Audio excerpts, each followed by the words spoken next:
የኔ ምርጣ ምርጦች እስኪ አንድ ጥያቄ ልጠይቃችሁ። ሀኒቾ ከማጋ ብትሆን ጥሩ ህይወት ትኖራለች ብላችሁ ታስባላችሁ? ከአሴር ጋር፣ ከእዝራ ጋር ወይስ ከኤልያስ ጋር? በነገራችን ላይ በሶስት ወንዶች ተከባለች ሀኒቾ። ከማጋ እንደምትሆን እንግዲህ የወደፊት እድሏና እጣ ፈንታዋ የሚወሰንላት ይመስለኛል። ሶስቱ ግን አንድ ላይ ሲገናኙ ምን ይፈጠር ይሆን? እውነት ሀና ግን ከማጋ ብትሆን ደስተኛ ትሆናለች ብላችሁ ታስባላችሁ ማሮችዬ?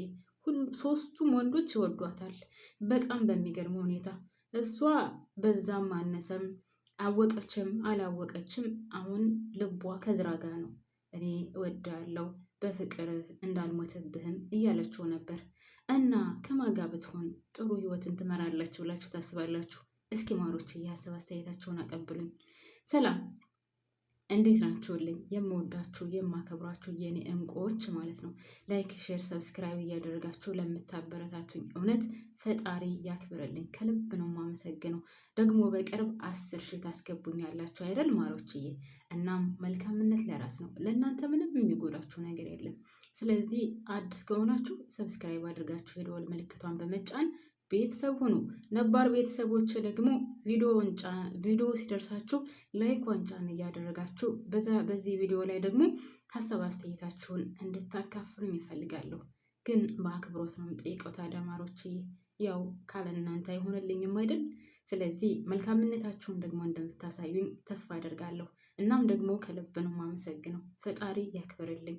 በያላችሁበት ሰላማችሁን ብዝዝት ያድርገው። ፈጣሪ የጠየቃችሁትን ሁሉ ይሙላላችሁ። ማርያምን ከልብ ነው የማመሰግነው። እና እንግዲህ ወደ ሀኒቾ እንመለሳለን። ሀኒቾ ከእዝራ ጋር ወይም ደግሞ ከአሴር ያለበለዛ ደግሞ ከኤልያስ ጋር ብትሆን የትኛውን ማለት ከሶስቱ ከየትኛው ጋር ጥሩ ህይወት ትመራለች ብላችሁ ታስባላችሁ? በነገራችን ላይ አሁን ሶስቱም ያሳዝናሉ። አሴርም ያሳዝናል፣ ኤልያስም በጣም ነው የሚያሳዝነው። እንደገና ሌላው ደግሞ እዝራም እንደዛው። ምን አይነት ጉድ እንደሆነ አላውቅም። የሆነ ውስብስብ ያለ ነገር ሆኗን ቤተሰቦች።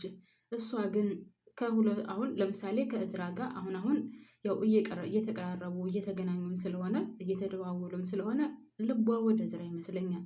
ኤልያስን ረስተዋለች። አሴረንም ቢሆን የተረሳ ዕቃ አስመስለዋለች። እሱ ግን 24 ሰዓት ስለሷ ነው የሚያስበው። ከተምቹ ጋር ሁልጊዜ ጭቅጭቁ ለምን ሀናን አተዋትም? ለምን አትረሳትም? በእሷ ምክንያት ይህን ሁሉ መከራ ሲቃይ ደርሶብህ ደህና የነበርነውን በእሷ ምክንያት እንደገና ተመልሰን ወደ ጎዳና ገብተናል። ስለዚህ ለምንድን ነው እሷን የማተዋት? በቃ እርሳት። እሷን የመሰለች ጉቶ እያለ ለማጥላላት እየሞከረ ነበር። በነገራችን ላይ ተምቹ ሀኒቾን ጠልቷት ወይም ደግሞ ስለ ሀኒቾ መጥፎ ነገር ማውራት ፈልጎ አይደለም። ነገር ግን እንደዛ እያለ ስለ ሀና መጥፎ ነገር የሚያወራው ለአሴር ውስጡ ያለው ፍቅር እንደወጣለት ፈልጎ ነው። ሀና የእሱ እንደማትሆንና ለእሱ እንደማትገባው ስላችሁ በሚወዳት ደረጃ እሷ ቦታ ስላልሰጠችው እና ክብር ስላልሰጠችው ለእሱ አትገባውም ብሎ ስላሰበ ነው ከልቡ እንድትወጣለት እያደረገ ያለው እንጂ ስለ ሀና መጥፎ አመለካከት ወይም ደግሞ ስለ ሀናን ጠልቷት አይደለም ተምቹ። ዛሬም ቢሆን ወይም ደግሞ በዛሬው ፓርትም ቢሆን በሀና ምክንያት አሴርና ተምቹ በጣም እየተጨቃጨቁ ነበር። ለምን አተዋትም? ለምንስ ከልብህ አታወጣትም?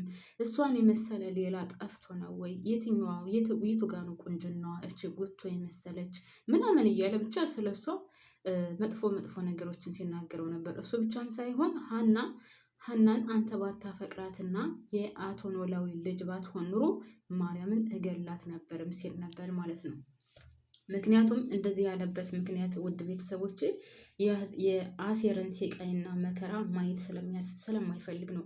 አሴር የሀናን ስም አንድም ቀን ረስቶት አያውቅም። አንድም ቀን ካፉ ሳያነሳት ውሎ አያውቅም። አንድም ቀን ስለ ሀና ሳያስብ ውሎ አድሮ አያውቅም። ሁልጊዜ ትናፍቀዋለች። ሁልጊዜ በጭንቅላቱ ትዞራለች። ከልቡ ውስጥ ተቀምጣለች። ስለዚህ ሁልጊዜም ስለ ሀና እንዳወራ ነው። ተምቹ ደግሞ ይሄ ነገር ለአሴር እንደሚጎዳውና ወይም አሴርን እንደሚጎዳው ጠንቅቆ ያውቃል። ሀና ካሁን በኋላ ለአሴር እንደማትሆን ተምቹ ጠንቅቆ ያውቃል። ስለዚህ ይሄ ነገር ከመከሰቱ በፊት አንተ ለምን አትተዋትም? እኔ እኮ ለአንተ ብዬ ነው እኔ ራሱ ከአንተ ጋር እየተሰቃየው ያለሁት አንተን ትቼ መሄድ ስለማልችል ከአንተ ጋር ተለይቶ መኖር ስለማልችል ነው ከአንተ ጋር እየተሰቃየው ያለሁት ሲለው ነበር ማለት ነው ወደ ቤተሰቦች እና ጓደኝነታቸውን በነገራችን ላይ ያው እኔ ብቻም ሳልሆን ሁሉም ሰው ጓደኝነታቸውን በጣም ይወድላቸዋል እና በጣም ደስ የሚሉ ጓደኛሞች ናቸው። ያው ችግሩንም ደስታውንም አገኙም አጡም እኩል ነው የሚያሳልፉት እና እውነት ለመናገር በጣም ደስ ይላሉ ማለት ነው። ሌላው እንግዲህ ወይዘሮ ሜላትን እንጠይቃት ተባብለው ወደ እስር ቤት ሄደው ነበር። ወይዘሮ ሜላትም ሁለቱን ስታያቸው በጣም ነበር የደነገጠችው። ምክንያቱም ደግሞ በጣም ከጠፉ ቆይተዋል። ቤተሰቡ ሁሉ እየፈለጋቸው ነው። የት ናቸው ተብለው ቢፈለጉ አልተገኙም። በተለይ ደግሞ ሁላችንም እንደምናስታውሰው ድንብላልን ካስታወሳችኋት ድንብላል በጣም ነው እንግዲህ ተምቹን የምትወደውና የምታፈቅረው እና ያልገባችበት አልነበረም።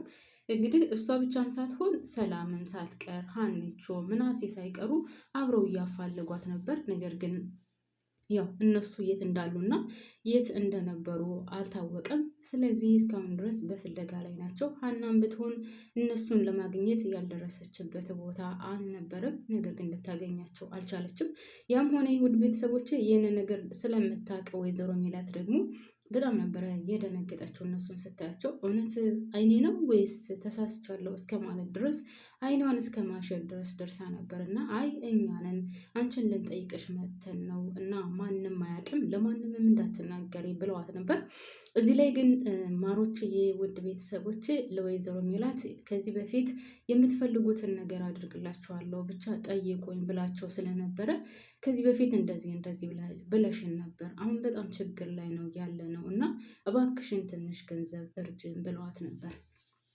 ወይዘሮ ሜላትም ለጊዜው ትንሽ ደንግጣ ነበር። ነገር ግን ወደ ኋላ መለስ ብላ ምን ችግር አለ ታዲያ ገንዘብ ከሆነ የምትፈልጉት እሰጣችኋለሁ ስትላቸው እነሱም ቀጣይ ላይ አድርገው ጥያቄያቸው እንዴት ነው የምትሰጭን ግን ሲሏት ምን ችግር የለውም ለሀና ነግራታለሁ፣ ሀና ከአባቷ ተቀብላ ለእናንተ ትሰጣችኋለች ስትላቸው ይህንን ነገር ደግሞ በጭራሽ አይፈልጉም። ለምን ካላችሁኝ ሀናን ማግኘት ስለማይፈልግ ማለቴ አሴር ማለት ነው። እንደዛ ስትላቸው አይ ይሄን ነገርማ እንደዚህማ መሆን የለበትም ሀና እንኳን አይደለም ገንዘብ ጠየቅን ማለቴ አቶ ኖላዊና ሀና እንኳን አይደለም ገንዘብ ጠየቅን የሚለውን እዚህ መጥተን አንቺን መጠየቅሽን ራሱ እንዳውቁብን አንፈልግም። በቃ ይሄ ነገር ይቅርብን። እዚህ እንደመጣን ወይም ደግሞ እዚህ መጥተን እንደጠየቅንሽም ለማንም እንዳትናገሪ በቃ ይብራብን ብለው ገንዘቡም ይቅርብን ብለው እንግዲህ ሄደዋል ማለት ነው።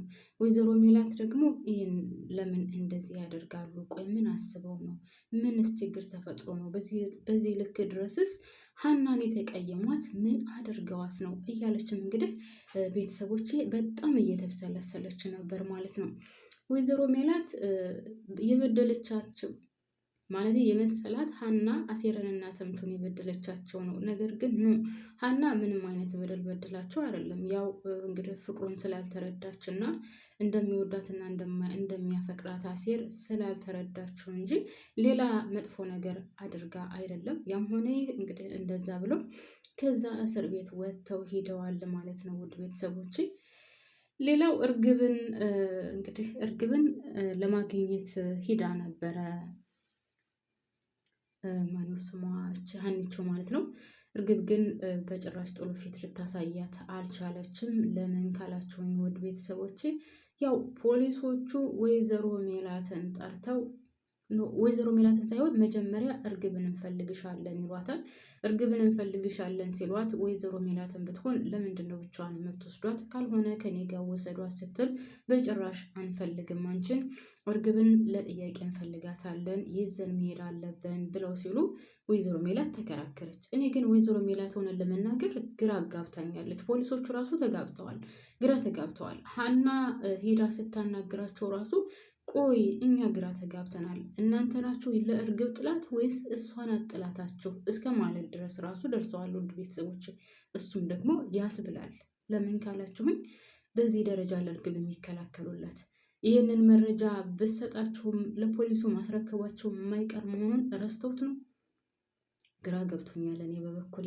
ለማንኛውም እንግዲህ ይህንን ነገር ወይም ደግሞ ለሀና እሷ እንደነገረቻት ሀና እንደነገረቻቸው አድርገው ነው በነገራችን ላይ እነሱ የተናገሩት እንጂ እኛ ድብቅ ካሜራ ቅርጸን ነበር ምናምን አላሏትም ለእርግብ። ይህንን ነገር ስትሰማ ደግሞ እርግብ በጣም ነው የተናደደችው።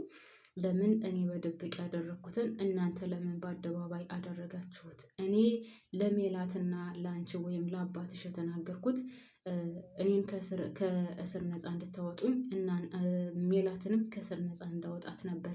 እናንተ ግን ከሃዲዎች ናችሁ እያለች እንደውም ከወይዘሮ ሜላት ጋር ራሱ በጣም እየጮኸችባት ነበረ ማለት ነው።